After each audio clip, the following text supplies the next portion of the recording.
नमस्कार, जय Hind. BPSC maker के एक और एपिसोड में आप सभी का स्वागत है। इस वीडियो में 27 मई 2024 से संबंधित करंट अफेयर्स के प्रश्नों को आप देखेंगे, जिसमें बिहार राष्ट्रीय अंतर्राष्ट्रीय तीनों घटनाओं का संग्रह होगा और हमेशा की तरह तमाम जानकारी यहाँ पर आपको विस्तार पूर्वक दिया जाएगा। तो पूरे वीडियो के साथ आप लोग बने रहिएगा। सेशन की शुरुआत करते हैं, लेकिन पिछले वीडियो में जो हमने आपसे प्रश्न पूछा था, सबसे पहले उसे देख लेते हैं। तो ये प्रश्न था कि हाल ही में 23 मई 2024 को भगवान महात्मा बुद्ध की 2586वीं जयंती मनाई गई है। बताएं कि बुद्ध के पहले गुरु कौन थे। तो भगवान बुद्ध के पहले गुरु थे अलार कलाम, यानी कि विकल्प नंबर ए यहाँ पर इस प्रश्न का करेक्ट आंसर होगा। चलिए अब यहाँ पर हम चलते हैं आज के इस वीडियो के पहले प्रश्न पे। तो आज के इस वीडियो का हमारा पहला प्रश्न है कि बिहार के किस जिले के प्रसिद्ध रंगकर्मी प्रसाद रत्नेश्वर को नाट्य संवर्ग अभिनय यानी कि थिएट्रिकल परफॉर्मेंस में विशिष्ट योगदान के लिए नटराज कला सम्मान 2024 से सम्मानित किया गया है। ये रहने वाले हैं बिहार के पूर्वी चंपारण जिले के। अतः विकल्प नंबर ए इस प्रश्न का करेक्ट आंसर हो जाएगा।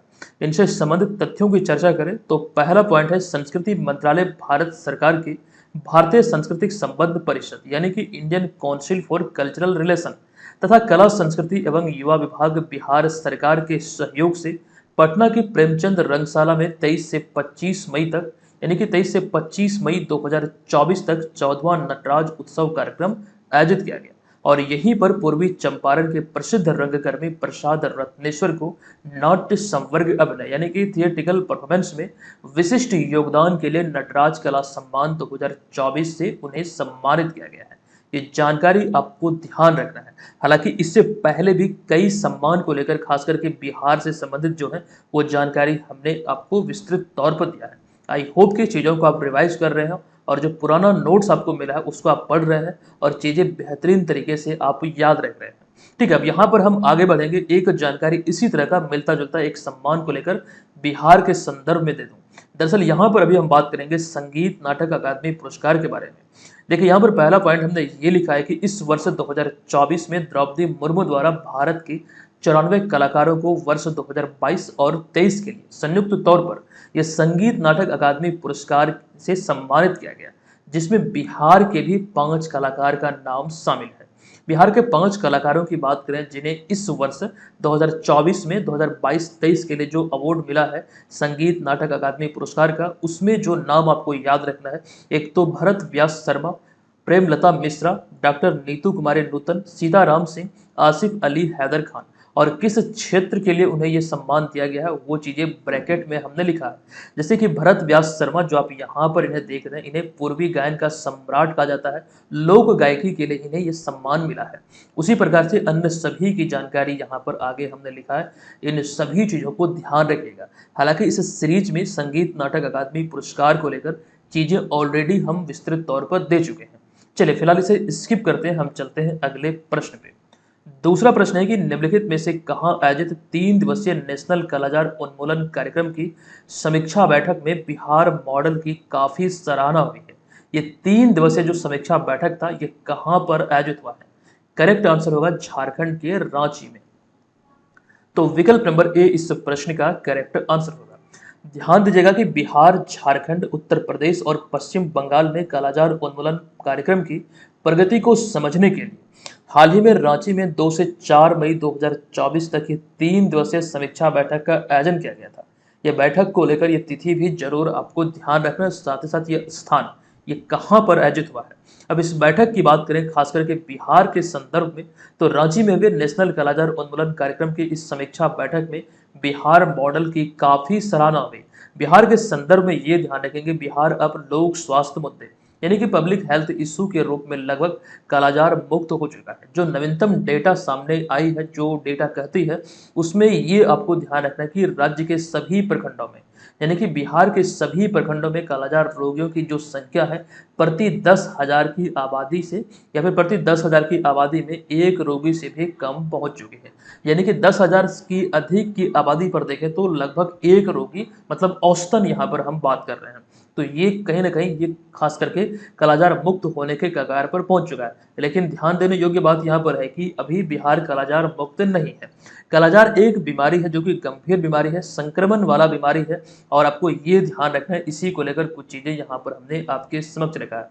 देखिए, कालाजार एक संक्रमण बीमारी है। कालाजार रोग फैलने का जो मुख्य कारण है वो क्या है? तो परजीवी बालू मक्खी, जिसे सैंड फ्लाई भी कहा जाता है, इस बीमारी को फैलाने में इसका काफ़ी अहम योगदान है। और आपको ये भी ध्यान रखना है, इस बीमारी को ब्लैक फीवर यानी कि काला बुखार, दमदम बुखार, काला ज्वर आदि नाम से भी जाना जाता है। जिस मक्खी की हम बात कर रहे हैं, सैंड फ्लाई, खास करके यहाँ पर आप देख सकते हैं।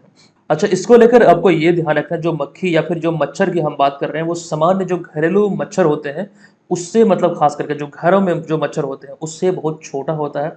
और भले यहाँ पर आपको तस्वीर में ये रेड रेड दिख रहा है, लेकिन ये वास्तव में ये थोड़ा काला होता है, डार्क होता है। और साथ साथ इसके जो पंख होते हैं, थोड़ा सा इसमें व्हाइट प्रकार का कुछ ऐसा चीज रहता है जो कि चमकीला दिखता है। और ये बहुत मतलब विषैला होता है, बहुत मतलब कि तुरंत फूल जाएगा, जब जहाँ पर काटेगा तो वहाँ पर आपको तुरंत मतलब वो कर सकते हैं, मतलब दर्द करने लगेगा, वो फूल जाएगा त्वचा वहाँ पर।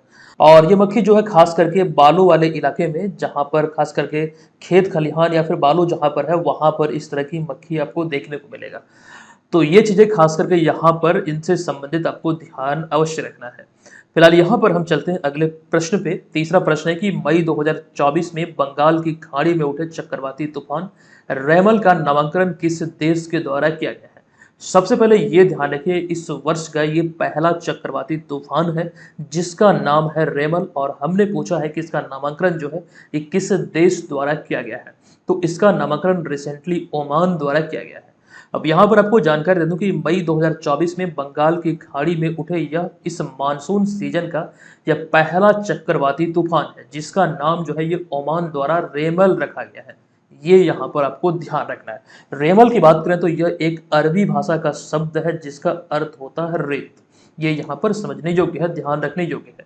अब यहाँ पर आगे हम बात करें, देखिए कुछ अतिरिक्त जानकारी हमने यहाँ पर आपके समक्ष रखा है। अगर आपके मन में ये सवाल उठ रहा है कि सर कोई चक्रवाती तूफान का नाम किस आधार पर रखा जाता है और कौन सा देश ये इसका नामांकन करता है, तो उसी से जुड़ी हुई कुछ जानकारी है, ध्यान दीजिएगा। देखिए, बंगाल की खाड़ी हिंद महासागर का उत्तर पूर्वी भाग है और इस क्षेत्र में उठे चक्रवाती तूफानों का इन 13 देशों द्वारा बारी बारी से नामांकन किया जाता है। जो यहाँ पर हमने 13 देशों का नाम लिखा है, इसी देशों की मतलब हम यहाँ पर बात कर रहे हैं। तो इन 13 देशों में Bharat, Pakistan, Sri Lanka, Bangladesh, Maldives, Myanmar, Oman, Thailand, Iran, Qatar, Saudi Arab, UAE और यमन शामिल है। तो इन्हीं 13 देशों द्वारा बारी बारी एक एक करके तूफान का नामांकन किया जाता है। अभी जो रिसेंटली ओमान के द्वारा किया गया है, तो इसके बाद जो अगला देश है उसके द्वारा किया जाएगा, जो इस सूची में आगे है। अब यहाँ पर एक बात ये भी ध्यान रखना है कि इससे चक्रवात, देखिए किसी भी चक्रवात का जो नामांकन किया जाता है उसके पीछे बहुत सारा रीजन है। उसमें से एक रीजन यह भी है कि न केवल चक्रवात को आसानी से पहचानने में मदद मिलती है, बल्कि उससे बचाव अभियानों में भी मदद मिलती है। तो कहीं ना कहीं ये इसका एक मूल उद्देश्य है, जिसको लेकर मतलब कि चक्रवात का आइडेंटिफिकेशन होता है, वो किस प्रकार का चक्रवात है, इससे क्या क्या हानि हो सकती है, तो उस चीज को लेकर पहले से ही सजग हो जाता है। तो ये चीजें यहाँ पर ध्यान रखने योग्य है। अच्छा, यहाँ पर आप ये भी ध्यान रखेंगे, चक्रवाती तूफानों का नाम रखने की जो व्यवस्था है ये संयुक्त राष्ट्र के निर्देशन में बनी है। और एक नाम जब किसी चक्रवाती तूफान का रह जाता है तो किसी भी हालत में वो नाम को नहीं दोहराया जाता है। तो ये चीजें समझने योग्य है। रेमल को लेकर मुझे लगता है कि इतनी सारी जानकारी यहाँ पर जो हमने दिया है, इसका अर्थ क्या है, किस देश में रखा है और नामांकन किस आधार पर होता है, इतनी चीजें इंपॉर्टेंट हो जाती है। चलते हैं हम यहाँ पर अगले प्रश्न पे। चौथा प्रश्न है कि भारतीय वन्यजीव संस्थान की हालिया जारी एक रिपोर्ट के अनुसार भारत में गंगा नदी डॉल्फिन की आबादी किस राज्य में सबसे अधिक है? बहुत ही इंपॉर्टेंट ये प्रश्न है। रिसेंटली एक रिपोर्ट आई है भारतीय वन्यजीव संस्थान की। इस रिपोर्ट के आधार पर करेक्ट आंसर होगा विकल्प नंबर बी, यानी कि उत्तर प्रदेश। देखिए, पहला पॉइंट है कि भारतीय वन्यजीव संस्थान की हालिया जारी एक रिपोर्ट के अनुसार गंगा नदी बेसिन में 4000 से अधिक डॉल्फिन है। और इस रिपोर्ट के अनुसार गंगा नदी और उसकी सहायक नदियों में पाए जाने वाली जो डॉल्फिन है, इसमें 2000 से अधिक जो है ये उत्तर प्रदेश में है। ये चीजें यहाँ पर आपको सोचना है। सर्वाधिक जो डॉल्फिन मतलब जो आंकलन हुआ है वो उत्तर प्रदेश में है, और उत्तर प्रदेश में भी जो सर्वाधिक डॉल्फिन है ये मुख्य रूप से चंबल और घाघरा नदी में है। घाघरा नदी को ही पहले सरयू कहा जाता था। तो ये यहाँ पर ध्यान रखने योग्य है। अच्छा, डॉल्फिन की बात हुई तो डॉल्फिन को लेकर पहले भी कई जानकारी हमने आपको दिया है। बिहार के संदर्भ में एक जानकारी निकलकर सामने आता जो कि काफी इंपॉर्टेंट है। रिसेंटली 4 मार्च 2024 को पटना के ज्ञान भवन में आयोजित एक कार्यक्रम में मुख्यमंत्री नीतीश कुमार ने बिहार जलवायु सम्मेलन एवं प्रदर्शनी का उद्घाटन किया था, जो आप यहाँ पर तस्वीर में देख रहे हैं। और इसी दौरान पटना में बने भारत और एशिया का पहला डॉल्फिन रिसर्च सेंटर का भी उन्होंने उद्घाटन किया था। तो ये यहाँ पर ध्यान रखें, डॉल्फिन से संबंधित है और काफी इंपॉर्टेंट है। देखिए, यहाँ पर आपको ये भी बता दूं कि बिहार सरकार की मांग पर, या फिर यूं कहें कि नीतीश सरकार की मांग पर, केंद्र की मनमोहन सिंह सरकार ने 2010 में गंगा डॉल्फिन को राष्ट्रीय जलीय जीव घोषित किया था। ये जो पहल है, जो इसको घोषित करने की बातें निकलकर सामने आती है, तो वो कहीं ना कहीं बिहार से ही संबंधित है, क्योंकि बिहार सरकार ने ही केंद्र में जब मनमोहन सिंह की सरकार थी, ये आग्रह किया था कि गंगा डॉल्फिन को राष्ट्रीय जलीय जीव घोषित किया जाए। और 2010 में ये घोषणा हुई थी, और आपको ध्यान रखना उसके बाद इसे जलीय जीव घोषित किया गया था। ठीक है, अब यहाँ पर अगला जो पॉइंट है कि बिहार में डॉल्फिन मुख्य रूप से गंगा, गंडक, कोसी और महानंदा नदी में पाई जाती है। और राज्य में खास करके स्थानीय लोग, जो हम लोग खास करके बिहार के ग्रामीण क्षेत्र में रहते हैं, ऐसे में डॉल्फिन को सौंस भी कहकर संबोधित किया जाता है। और डॉल्फिन को लेकर बिहार के संदर्भ में ये ध्यान रखें कि बिहार सरकार 1990 से ही डॉल्फिन का संरक्षण कर रही है। भागलपुर में भी एक डॉल्फिन संरक्षण केंद्र है। तो ये चीजें यहाँ पर आपको ध्यान रखना खास करके इंपॉर्टेंट हो जाती है। अब यहाँ पर हमारा अगला 5वां प्रश्न है कि निम्नलिखित में से कहाँ हाल ही में 11वां पैरा एथलेटिक्स विश्व चैंपियनशिप 2024 का आयोजन किया गया था, जिसमें भारत 14 पदक जीतकर छठे स्थान पर रहा है पदक तालिका में। तो ये प्रॉपर स्थान पूछा गया है कि ये अभी हाल ही में जो आयोजित हुआ है विश्व एथलेटिक्स चैंपियनशिप, ये कहाँ पर हुआ है? तो जापान में हुआ है, जापान के कोबे में हुआ है। विकल्प नंबर सी यहाँ पर इस प्रश्न का राइट आंसर होगा। आपको मैं बता दूं, इसको लेकर ध्यान जो रखना है आपको, पहले तो पहला पॉइंट यही है कि कोबे जापान में पैरा एथलेटिक्स विश्व चैंपियनशिप 2024 का आयोजन किया गया। और कब से कब तक? तो 17 मई को शुरू हुई थी, 25 मई को इसका समापन हुआ है। और यह पैरा एथलेटिक्स विश्व चैंपियनशिप का 11वां संस्करण है। और साथ ही साथ यहाँ से कुछ चीजें जो निकलकर सामने आती है, इसमें ध्यान रखना कि भारतीय एथलीट ने इस प्रतियोगिता में कुल 14 पदक अपने नाम किया। इन 14 पदकों में 5 स्वर्ण अर्थात 5 गोल्ड, 5 रजत अर्थात 5 सिल्वर और 4 ब्रॉन्ज अर्थात 4 कांस्य पदक, कुल मिला के पदकों की जो संख्या रही भारत के संदर्भ में देखें तो 14 पदक यानी कि 14 मेडल भारत ने अपने नाम किया है। और 14 मेडल के साथ भारत पदक तालिका में छठे स्थान पर रहा। इंपॉर्टेंट यहाँ पर आपके लिए हो जाती है। और कौन कौन एथलीट ने कौन कौन सा पदक अपने नाम किया है, ये चीजें हम आपको पीडीएफ में डाल देंगे। जो मंथली वाला पीडीएफ आएगा वहां पर इसको आप अच्छी तरीके से पढ़ लीजिएगा, क्योंकि वो भी इंपॉर्टेंट होते हैं। और इस प्रतियोगिता की बात करें तो इस प्रतियोगिता में भारत का यह अब तक का सर्वश्रेष्ठ प्रदर्शन है। इससे पहले पेरिस में 2023 में जो आयोजित हुआ था, यहाँ पर भारत ने 3 स्वर्ण, 4 रजत और 3 कांस्य पदक अपने नाम किया था। तो ये यहाँ पर आपको ध्यान रखना, कुल पदकों की जो संख्या थी 10 थी, लेकिन 2024 में पदकों की संख्या हो चुकी है 14, इसमें 5 स्वर्ण, 5 रजत और 4 ब्रॉन्ज यानी कि 4 कांस्य पदक इसमें शामिल है। चलिए, अब यहाँ पर हम चलेंगे अगले छठे प्रश्न पे, लेकिन उससे पहले ये ध्यान रखेंगे इस सीरीज के तमाम जो नोट्स होते हैं, जो पीडीएफ फाइल होते हैं, आप बीएम ऑनलाइन लर्निंग ऐप को प्ले स्टोर से डाउनलोड करके इस कोर्स के माध्यम से प्राप्त कर सकते हैं। जो चीजें यहाँ पर आपको दिख रही है, सिलेबस आधारित नोट्स, संपूर्ण बिहार जी की करंट अफेयर्स का पूरा package, test series, sectional test, previous year paper, वो तमाम चीजें जो खास करके आपको 17वीं बीपीएससी एग्जाम में घर बैठे रहकर तैयारी करने में काफी हेल्प करेगा। तो हमारे बीएम ऑनलाइन लर्निंग ऐप के माध्यम से आप अपनी तैयारी को घर बैठे सुनियोजित तरीके से कर सकते हैं। और इसमें खास बात यह है कि इसी आईडी पासवर्ड से जो आपका एप्लीकेशन पे होगा, आप हमारे वेबसाइट के थ्रू रियल टाइम टेस्ट देकर एकदम अपनी तैयारी का सही तरीके से मूल्यांकन कर पाएंगे। एक तो इस कोर्स की जो फी है वो ऑलरेडी पहले से ही कम है, लेकिन जो नए छात्र इसे ज्वाइन करेंगे पहली बार एप्लीकेशन को डाउनलोड करके, तो आप लोग ध्यान रखेंगे आपके लिए एक प्रोमो कोड है केवल और केवल न्यू स्टूडेंट के लिए। ये प्रोमो कोड है न्यू, NEW। जब आप परचेज करेंगे तो जहां पर कूपन कोड डालने का ऑप्शन होगा, आप न्यू वहां पर डालेंगे और उसके बाद यहाँ पर एडिशनल डिस्काउंट भी आपको मिल जाएगा। प्रश्न है कि किस विश्वविद्यालय द्वारा हाल ही में विश्व की सबसे ऊंची खगोलीय वेधशाला का उद्घाटन किया गया है? तो राइट आंसर होगा जापान की टोक्यो विश्वविद्यालय के द्वारा अभी हाल ही में सबसे ऊंचाई पर, या फिर यूं कहें कि खगोलीय वेधशाला का जो उद्घाटन हुआ है, ये विश्व में सबसे ऊंचे स्थान पर है।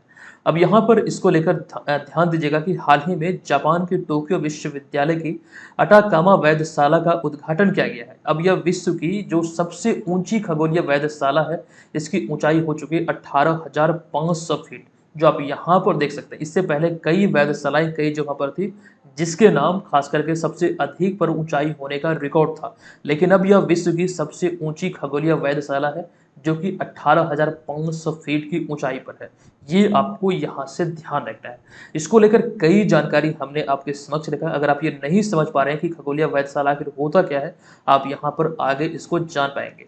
अगला पॉइंट है, इसमें लगी 6.5 मीटर ऑप्टिकल इंफ्रारेड क्षमता वाली टेलीस्कोप चिली के अटकामा रेगिस्तान में माउंट चार्ल्स तंतोर पर 18,500 फीट की ऊंचाई पर स्थित है। और ये स्थापित करने का जो उद्देश्य है, दरअसल इसका उद्देश्य यह पता लगाना है कि ग्रह कैसे बने हैं, आकाश गंगाएं कैसे विकसित होती है, और आखिरकार ब्रह्मांड की जो उत्पत्ति हुई है या फिर जो ब्रह्मांड की शुरुआत हुई है, ये कैसे हुई है, आदि कई चीजें हैं। खास करके मूल रूप से देखें तो ब्रह्मांड के रहस्यों को उजागर करने के लिए अभी हाल ही में ये खगोलीय वेधशाला इतनी ऊंचाई पर स्थापित किया गया है। किसके द्वारा? तो टोक्यो विश्वविद्यालय जापान के द्वारा। और ये कहाँ पर स्थापित किया गया है? तो अटकामा रेगिस्तान में, जो कि यहाँ पर इसको लेकर चीजें ध्यान रखेंगे। अच्छा, ये जो जगह है, ये क्यों इसका चुनाव किया गया, ये भी एक सवाल है। तो इसके पीछे कुछ ना कुछ रीजन जरूर है, जो आप यहाँ पर देखेंगे। दरअसल अटकामा रेगिस्तान खगोलीय अवलोकन के लिए पृथ्वी पर सबसे उत्कृष्ट स्थानों में से एक है, जो कि ब्रह्मांड का अध्ययन करने के लिए उत्कृष्ट परिस्थितियां प्रदान करता है। इसी वजह से इस स्थान का चयन किया गया है, जहां से ब्रह्मांड के रहस्यों को देखा जाएगा, उजागर किया जाएगा। ये चीजें ध्यान रखें। अब भारत के संदर्भ में अगर हम बात करें तो भारत में कुल मिला के जो जानकारी हमारे पास है, अब तक 8 से अधिक खगोलीय वेधशालाएं हैं। कई जानकारी हमने हालांकि पहले भी कई बार दिया है। 8 खगोलीय वेधशालाओं में से इनमें जो सबसे ऊंचाई पर जो खगोलीय वेधशाला है, इसमें आपको ध्यान रखना, ये दक्षिण पूर्व लद्दाख के लेह के निकट हानले में स्थित है। एक जगह है जो आप यहाँ पर ये आप देख सकते हैं, खगोलीय वेधशाला का, जो भारतीय खगोलीय वेधशाला है। और इसका उद्देश्य जो हमने बतलाया है कि ब्रह्मांड के जो रहस्य हैं उसको उजागर करना इसका एक उद्देश्य है। नेक्स्ट 7वां प्रश्न है कि किस हाईकोर्ट ने हाल ही में वर्ष 2010 के बाद से जारी सभी ओबीसी प्रमाण पत्र को रद्द कर दिया है? 2010 के बाद से अब तक जितना भी ओबीसी प्रमाण पत्र जारी हुआ है, सभी को रद्द किया है कोलकाता हाई कोर्ट ने या फिर कलकत्ता हाई कोर्ट ने। विकल्प नंबर डी यहाँ पर इस प्रश्न का राइट आंसर होगा। आपको इसको लेकर जानकारी दे दूं, हाल ही में 22 मई 2024 को अपने एक फैसले में कलकत्ता हाई कोर्ट ने 2010 के बाद से अब तक पश्चिम बंगाल में जारी किए गए सभी ओबीसी प्रमाण पत्र को रद्द किया है। लेकिन इसमें कुछ टर्म्स एंड कंडीशन है, कुछ चीज़ों में छूट दिया गया है। अब यहाँ पर ये चीज़ जरूर ध्यान रखिए, भले ही यहाँ पर हमने सभी ओबीसी प्रमाण पत्र लिखा है, लेकिन इसमें एक चीज़ जो है वो आपको ध्यान रखना है। देखिए, सबसे पहला पॉइंट यहाँ पर हमने ये लिखा है कि न्यायमूर्ति तपव्रत चक्रवर्ती और राजशेखर मंथा की खंडपीठ ने यह फैसला सुनाया है।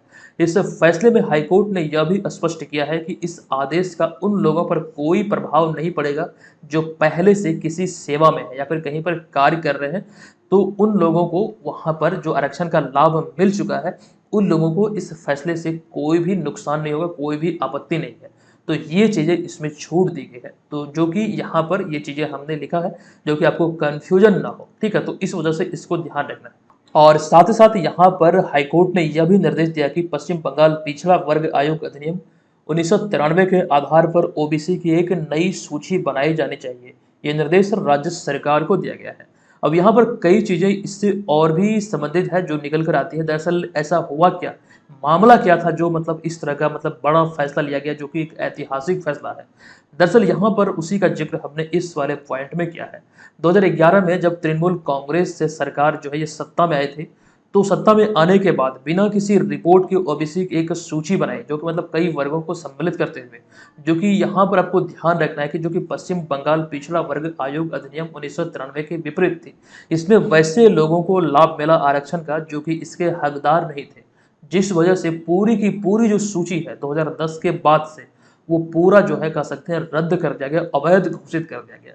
ये चीजें यहाँ पर आप ध्यान रखें। अच्छा, जो हम बात कर रहे हैं तृणमूल कांग्रेस पार्टी की या फिर तृणमूल कांग्रेस दल की, तो ऐसे में ये ध्यान रखिएगा, इसको लेकर जानकारी यहाँ पर हमने लिखा, आई होप आपको दिख रहा होगा। तो इसमें यहाँ पर हमने लिखा है इसकी स्थापना हुई थी 1998 में। कब हुई थी? तो 1998 में इसकी स्थापना हुई थी। और जो आप यहाँ पर देख रहे हैं ये इसका चिन्ह है। अगर हम इसके चुनाव चिन्ह की बात करें तो जोरा घास का फूल, ये इसका चुनाव चिन्ह है तृणमूल कांग्रेस पार्टी का या फिर टीएमसी जो दल है उसकी हम यहाँ पे बात कर रहे हैं। और इसके जो संस्थापक है या फिर और इसके जो वर्तमान में जो अध्यक्ष है ये है ममता बनर्जी। तो ये चीजें यहाँ से ध्यान रखने योग्य है। चलिए, उसके बाद यहाँ पर हमारा अगला 8वां प्रश्न है कि अंतर्राष्ट्रीय ओलंपिक समिति ने पेरिस ओलंपिक खेल 2024 में भाग लेने वाले भारतीय खिलाड़ियों को प्रोत्साहित करने के लिए कौन सा पहल शुरू करने की घोषणा किया है? ये घोषणा अभी हाल ही में किया गया और घोषणा के आधार पर करेक्ट आंसर होगा विकल्प नंबर डी, यानी कि लेट्स मूव इंडिया। इस पहल की शुरुआत करने की घोषणा अभी हाल ही में अंतर्राष्ट्रीय ओलंपिक समिति ने किया है। तो विकल्प नंबर डी यहाँ पर राइट आंसर है। देखिए, वही चीजें यहाँ पर लिखी गई कि अंतर्राष्ट्रीय ओलंपिक समिति यानी कि आईओसी ने पेरिस ओलंपिक खेल 2024 में भाग लेने वाले भारतीय खिलाड़ियों को प्रोत्साहित करने के लिए लेट्स मूव इंडिया पहल शुरू करने की घोषणा की है। ये ध्यान रखिए। इसका उद्देश्य क्या है? दरअसल इस पहल का उद्देश्य देश भर के लोगों को सोशल मीडिया के जरिए इस अभियान में शामिल करना, ये इसका मूल उद्देश्य है। अब यहाँ पर देखिए, हम लोग पेरिस ओलंपिक की बात कर रहे हैं, इसी के संदर्भ में ये प्रश्न है। पेरिस ओलंपिक 2024 का जो शुभंकर है ये है ओलंपिक फ्रिज। पिछले 1 साल से ये जानकारी हम आपको देते आ रहे हैं, आपको ध्यान होगा पेरिस ओलंपिक पैरालंपिक दोनों का जो खास करके शुभंकर है, एक तो ओलंपिक का ओलंपिक फ्रिज और पैरालंपिक का पैरालंपिक फ्रिज। अच्छा, पेरिस ओलंपिक को लेकर आप सबों को जानकारी होगी ही, कई बार हमने जो बतलाया है कि 26 जुलाई से 11 अगस्त तक ये आयोजित होना है फ्रांस में, फ्रांस की राजधानी पेरिस में। अब यहाँ पर इसी से संबंधित एक जानकारी है कि 26 जुलाई से 11 अगस्त 2024 तक फ्रांस की राजधानी में होने वाले 2024 पेरिस ओलंपिक खेलों के लिए अभिनव बिंद्रा को मसाल वाहक चुना गया है। ये ध्यान रखिएगा, ये प्रश्न ऑलरेडी आपको बतलाया गया है। अब यहाँ पर अभिनव बिंद्रा की चर्चा हुई है, ओलंपिक की बात हम लोग कर रहे हैं, तो रेटेड फैक्ट में हम आपको बता दें कि अभिनव बिंद्रा व्यक्तिगत रूप से ओलंपिक में स्वर्ण पदक जीतने वाले पहले भारतीय एथलीट हैं। उन्होंने 2008 में बीजिंग ओलंपिक खेल में पुरुषों की 10 मीटर एयर राइफल में स्वर्ण पदक अपने नाम किया था। तो अभिनव बिंद्रा को लेकर ये जो रिकॉर्ड है इन्हें आपको ध्यान रखना है। हालांकि अगर हम बात करें पेरिस ओलंपिक की तो यहाँ से बहुत सारे प्रश्न निकलकर सामने आएंगे, वो चीजें हम आगे आपको अवश्य बतलाएंगे।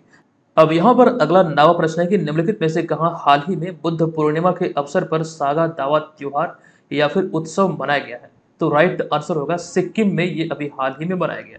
विकल्प नंबर सी इस प्रश्न का करेक्ट आंसर होगा। देखिए, 23 मई 2024 को बुद्ध पूर्णिमा या फिर बैसाख पूर्णिमा अभी हाल ही में मनाया गया है। अब ये डेट आपके लिए क्यों इंपॉर्टेंट है या फिर बुद्ध पूर्णिमा जो ये क्यों आपके लिए इंपॉर्टेंट हो जाता है? तो यहाँ पर ध्यान दीजिएगा कि बौद्ध धर्म में इस दिन का जो महत्व ये बहुत अधिक है, क्योंकि इसी दिन भगवान गौतम बुद्ध का जन्म हुआ था। साथ ही साथ गौतम बुद्ध को 7 वर्षों की कठिन तपस्या के बाद बोध गया में बोधि वृक्ष के नीचे निरंजना यानी कि फल्गु नदी, जो कि खास करके आपको ये भी ध्यान रखना है, इसी नदी के किनारे बोधि वृक्ष के नीचे उन्हें ज्ञान की प्राप्ति हुई थी। ये वही दिन थी। साथ ही साथ इसके अतिरिक्त गौतम बुद्ध का जो महापरिनिर्वाण हुआ था इसी दिन हुआ था। तो इस दिन का जो महत्व है, बुद्ध पूर्णिमा का जो महत्व है बौद्ध धर्म में, वो बहुत ही अधिक है। ठीक है, तो इस वजह से यहाँ पर आपको ध्यान रखना है। इसी अवसर पर सिक्किम में ये सागा दावा त्योहार मनाया गया है। कब? तो 23 मई 2024 को। तो इतनी सारी बातें ध्यान रखना है। अच्छा, बौद्ध धर्म बीपीएससी का एक फेवरेट टॉपिक है, कई जानकारी कई बार प्रश्न के रूप में आपसे पूछा गया है।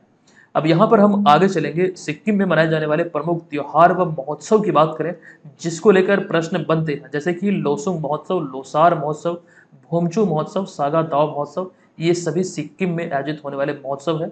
ये चीजें यहाँ पर आप लोग ध्यान रखेंगे। अब यहाँ पर देखिए, सिक्किम की रिसेंटली अभी हाल ही में 49वां स्थापना दिवस मनाया गया 16 मई 2024 को। यही जानकारी यहाँ पर लिखा गया कि हाल ही में 16 मई 2024 को सिक्किम राज्य का 49वां स्थापना दिवस मनाया गया। दरअसल 36वें संविधान संशोधन अधिनियम 1975 के तहत 16 मई 1975 को सिक्किम भारत के 22वें राज्य के रूप में अस्तित्व में आया था। ये ध्यान अवश्य रखिएगा। चलिए, एक प्रश्न हम आपसे पूछ रहे हैं, अगर हम बात करें भारत की, प्रश्न यहाँ पर आपसे हमने ये पूछा है कि भारत में अगर हम बात करें राज्यों और केंद्र शासित प्रदेशों की, आपको कमेंट करना है भारत में कितने राज्य और कितने केंद्र शासित प्रदेश हैं। ठीक है, किसी का आंसर यहाँ पे गलत नहीं आना चाहिए। आप लोग वीडियो में जाइए, कमेंट बॉक्स में, वहां पर हमें बताइए इसका राइट आंसर क्या होगा। वर्तमान में भारत में राज्यों और केंद्र शासित प्रदेशों की संख्या कितनी है? चलिए अब यहाँ पर 10वां प्रश्न है कि हाल ही में इंटरनेशनल कोर्ट ऑफ जस्टिस या फिर अंतर्राष्ट्रीय न्यायालय ने इजराइल को किस शहर में सैन्य अभियान रोकने का आदेश दिया है? तो ध्यान रखना, इजराइल को जो आदेश दिया गया है, ये विकल्प नंबर बी यानी कि फिलिस्तीन का राफा शहर में अपने सैन्य अभियान को रोकने का आदेश दिया है। किसके द्वारा दिया गया? तो अंतर्राष्ट्रीय न्यायालय अर्थात इंटरनेशनल कोर्ट ऑफ जस्टिस के द्वारा। तो विकल्प नंबर बी यहाँ पर इस प्रश्न का राइट आंसर होगा।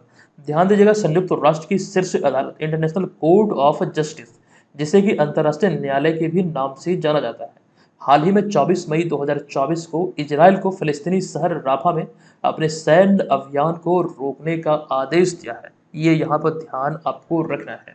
आगे इसको लेकर कुछ जानकारी और भी यहाँ पर मैं आपको दे दूं कि हाल ही में नॉर्वे, स्पेन, आयरलैंड ने फिलिस्तीन को मान्यता देने का ऐलान किया है और घोषणा के अनुसार 28 मई को इन तीनों देशों द्वारा फिलिस्तीन को मान्यता दिया जाएगा। अच्छा, पिछले वीडियो में हमने इसकी विस्तृत चर्चा आपके समक्ष किया था, आपको याद होगा सारी बातें। देखिए, वर्तमान में संयुक्त राष्ट्र में 193 सदस्य देश हैं। इनमें से अगर इन तीनों देशों की बात हम इसमें शामिल कर ले तो अब 147 देश ऐसे हैं जिन्हें की मतलब जिसने फिलिस्तीन को एक राष्ट्र के रूप में मान्यता दी। और भारत को लेकर ये ध्यान रखेंगे, भारत भी मान्यता दे चुका है। अच्छा, एक सवाल यहाँ पर ये बनता है, किसी भी क्षेत्र को देश या फिर राष्ट्र के रूप में जो मान्यता मिलती है वो किस आधार पर मिलती है, उसका पैमाना क्या क्या है? तो उसका मानक क्या है, ये जानकारी ऑलरेडी हमने आपको दिया है कल वाले वीडियो में। उस वीडियो को आप लोग जरूर देखिएगा। एक समय सीमा निर्धारित कीजिए और उस समय पर वीडियो को देखिए, इससे आपकी तैयारी बेहतर होगी। दूसरे किसी भी सोर्स पर आपको आश्रित रहने की बिल्कुल आवश्यकता नहीं होगी। यहाँ से चीज़ों का बेहतर तरीके से प्रिपेयर कर पाएंगे। चलिए अब यहाँ पर हम आ चुके हैं अगले पॉइंट पे। अगला पॉइंट है, फिलिस्तीन के ही राफा शहर में हाल ही में 13 मई 2024 को पूर्व भारतीय सेना अधिकारी कर्नल वैभव अनिल काले का हमले में निधन हुआ था। उनकी वाहन पर हमला किया गया था और उनकी मौत यहाँ पर हुई थी। देखिए, एक पॉइंट यहाँ पर यह भी है, जो अभी हम बात कर रहे हैं इंटरनेशनल खास करके इंटरनेशनल कोर्ट ऑफ जस्टिस की यानी कि अंतर्राष्ट्रीय न्यायालय की, तो इसी के संदर्भ में, हालांकि ये अलग है। देखिए, ये जो है ICJ international court of justice की बात करें तो ये है आईसीजे, जबकि इंटरनेशनल क्रिमिनल कोर्ट की बात करें तो ये है आईसीसी। तो आईसीसी के चीफ प्रोसिक्यूटर करीम खान ने बेंजामिन नेतन्याहू और हमास नेताओं की गिरफ्तारी की मांग किया है। बेंजामिन नेतन्याहू जो है ये इजराइल के प्रधानमंत्री हैं और इसकी मांग अभी हाल ही में जो खास करके आईसीसी के चीफ प्रोसिक्यूटर है करीम खान, इनके द्वारा किया गया और ये भी चीजें आपको बतलाया गया है। विकल्प में जो अब यहाँ पर जो देख रहे हैं, रामल्ला, राफा, खान यूनिस और केन्नन, ये सभी जो है ये इजराइल नहीं बल्कि फिलिस्तीन का शहर है। ये यहाँ पर आप लोग नाम जरूर ध्यान रखिएगा। नेक्स्ट 11वां प्रश्न है कि प्रत्येक वर्ष किस तिथि को अफ्रीका दिवस मनाया जाता है? तो राइट आंसर होगा 25 मई को प्रत्येक वर्ष अफ्रीका दिवस मनाया जाता है, क्योंकि इसी दिन 25 मई 1963 को अफ्रीकी एकता संगठन की स्थापना हुई थी। हालांकि बाद में जो है 1999 में अफ्रीकी संघ ये बन गया, तो ये भी यहाँ पर ध्यान रखने योग्य है। हालांकि 25 मई को प्रत्येक वर्ष अंतर्राष्ट्रीय गुमशुदा बाल दिवस भी मनाया जाता है। अच्छा, गुमशुदा यहाँ पर बात हुई तो ऐसे में इस शब्द को रिलेट करते हुए एक जानकारी मुझे ध्यान आ रहा है, हमने पहले भी आपको बतलाया था, जो आप यहाँ पर इस वाले पॉइंट में देखेंगे। दरअसल ये जो रिपोर्ट है ये आधिकारिक रिपोर्ट है, भारत सरकार द्वारा जारी किया गया था और इस रिपोर्ट में ये कहा गया है, हालिया रिपोर्ट है, रिपोर्ट में ये कहा गया कि पिछले 2 साल में भारत में 13 लाख से ज्यादा लड़कियां और महिलाएं लापता हुई हैं। और ये आंकड़ा जो आप देख रहे हैं 13 लाख से अधिक, ये बहुत बड़ा आंकड़ा है। पिछले 2 साल में जो लड़कियां लापता हुई है उसका कुछ भी पता नहीं चला, वो कहाँ चली गई। मतलब एक रहस्यमय तरीके से लापता हुई है भारत के हर एक कोने से। तो पूरे भारत के संदर्भ में देखें, पिछले 2 साल में 13 लाख से अधिक लड़कियां इस हादसे का शिकार हुई है। तो कहीं ना कहीं ये चौंकाने वाला आंकड़ा है। चलिए अब यहाँ पर अगला जो पॉइंट है, अच्छा ये भी यहाँ पर ध्यान रखना, ये आंकड़ा कैसे जारी होता है, किसी भी संस्था द्वारा ये आकलन कैसे होता है। तो आधिकारिक जो डेटा होता है, जो खासकर रिपोर्ट वगैरह किए जाते हैं थाना में, तो वहां से ये डेटा निकलकर सामने आता है। तो ये तो रही आधिकारिक, लेकिन वैसे कई मामले होंगे जो कि रजिस्टर ही नहीं हुए होंगे, तो इतना इसमें और जोड़ लीजिए। कम से कम मान के चलिए मेरे आधार पे तो ये 20 लाख से अधिक होना चाहिए, जैसा मुझे लग रहा है। कम से कम 15 तो जरूर होगा, ठीक है। तो इतनी लड़कियां गायब होना एक बहुत बड़ा सवाल पैदा करता है और किसी भी राजनेता के मुंह से इस चीज को लेकर कुछ भी बयान आप लोग नहीं सुने होंगे। ठीक है, चलिए फिलहाल इसे हम स्किप करते हैं, चलते हैं अगले 12वें प्रश्न पे। ये प्रश्न है कि हाल ही में किस प्रौद्योगिकी संस्थान द्वारा उत्तर भारत में वायु प्रदूषण और स्वास्थ्य प्रभावों पर एक अनुसंधान रिपोर्ट पेश की गई है?